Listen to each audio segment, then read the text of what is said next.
महाकुंभ है।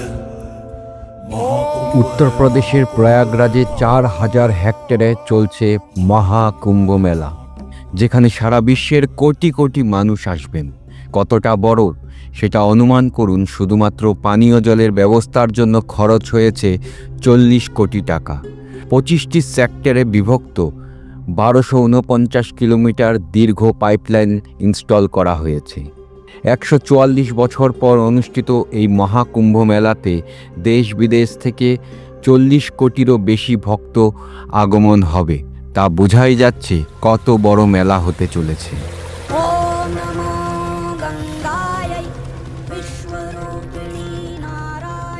ইসরোর মতে এই কুম্ভ মেলা এতটাই বিশাল যে মহাকাশ থেকেও দেখা যায়।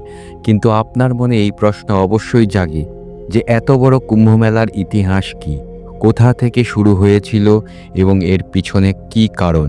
ভারতের বেদ, পুরাণ এবং ধর্মগ্রন্থে পাওয়া যায় নাকি? না, এর পিছনে আছে আরও কিছু গভীর রহস্য।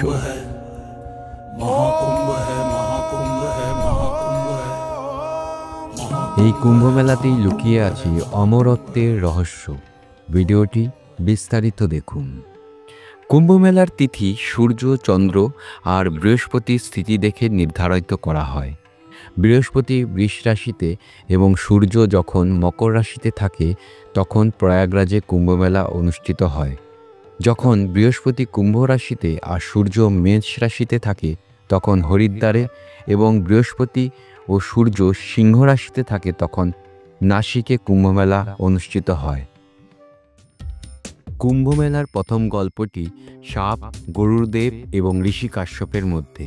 ঋষি কাশ্যপের দুই স্ত্রী কদ্রু ও বিনিতার যথাক্রমে 1000 বিষাক্ত সাপ ও 2 গরুড় ও অরুণ নামে শক্তিশালী পুত্র ছিল।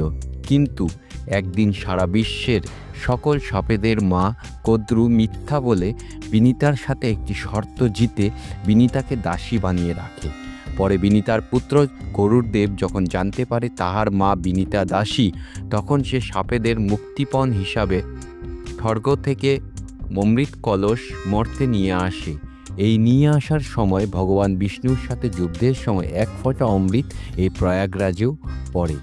কিন্তু আরও এগিয়ে যাওয়ার আগে ভিডিওটি লাইক করুন, অনুগ্রহ করে চ্যানেলটি সাবস্ক্রাইব করুন, কারণ আপনার 1 সেকেন্ডের জন্য কাজ, এই লাইক এবং কমেন্ট আমার জন্য অনেক বড় সাহায্য করবে। মহাকুম্ভ সম্পর্কিত সবচেয়ে জনপ্রিয় গল্প দেবতা এবং অসুরদের মধ্যে সমুদ্র মন্থন, যেখানে পুরাণ মতে দুর্বাসা ঋষি অভিশাপে অহংকারী দেবরাজেন্দ্র নিজের রাজপাট স্বর্গ সব হারিয়ে ফেলেন, আর শুক্রাচার্যের সঞ্জীবিনী বিদ্যার সাহায্যে মৃত অসুরদের জীবিত করতেন। এর ফলে দেবতারা যুদ্ধে হেরে যান এবং অসুরগণ ক্রমাগত বিজয়ী হয়ে যাচ্ছিল। তাই ভগবান বিষ্ণুর আদেশ মতে সমুদ্র মন্থন থেকে ধন্বন্তরীর হাতে করে অমৃত কলস উৎপন্ন হয়, আর সেই কলস থেকে অমৃতের একটি ফোঁটা এই ত্রিবেণী সঙ্গমে পড়েছিল বলে এটি মহাতীর্থক্ষেত্র। এই 2 কাহিনীর কারণে কুম্ভ হয় মহাকুম্ভ। কুম্ভ মানে কলস। তাহলে আপনি জানলেন কেন, কোথায় হচ্ছে, এর যৌক্তিকতা, গুরুত্ব।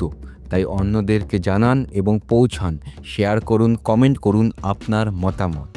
আজকের সময় কুম্ভমেলা শুধুমাত্র একটি ধর্মীয় অনুষ্ঠানের মধ্যে সীমাবদ্ধ নয়। 2017 সালে বিশ্বের সবচেয়ে বড় মানব সমাবেশ পরিণত এবং সাংস্কৃতিক ঐতিহ্যের তালিকায় ইউনেস্কো দ্বারা লিপিবদ্ধ হয়েছে। মহাকুম্ভ মেলা শুধুমাত্র ধর্মীয় অনুষ্ঠান বা উৎসবের মধ্যে সীমাবদ্ধ না থেকে ইহা মানবজাতির আধ্যাত্মিক তৃষ্ণা, ঐতিহ্য আর ঐক্যের প্রতীক। ইহা আমাদের মনে করিয়ে দেয় হাজার হাজার বছর আগে শুরু হওয়া এক যাত্রা যা আজও সমানভাবে প্রাসঙ্গিক। যদি ভিডিওটি আপনার ভালো লেগে থাকে তাহলে লাইক করুন, শেয়ার করুন আর সাবস্ক্রাইব করতে ভুলবেন না। আসুন আমরা একসঙ্গে এই ঐতিহাসিক উৎসবের অংশ হই। আসুন একদিনের জন্য হলে কুম্ভে আসুন, আর আপনি যদি কুম্ভে এসে থাকেন তাহলে আপনার শেয়ার করুন আপনার মতামত।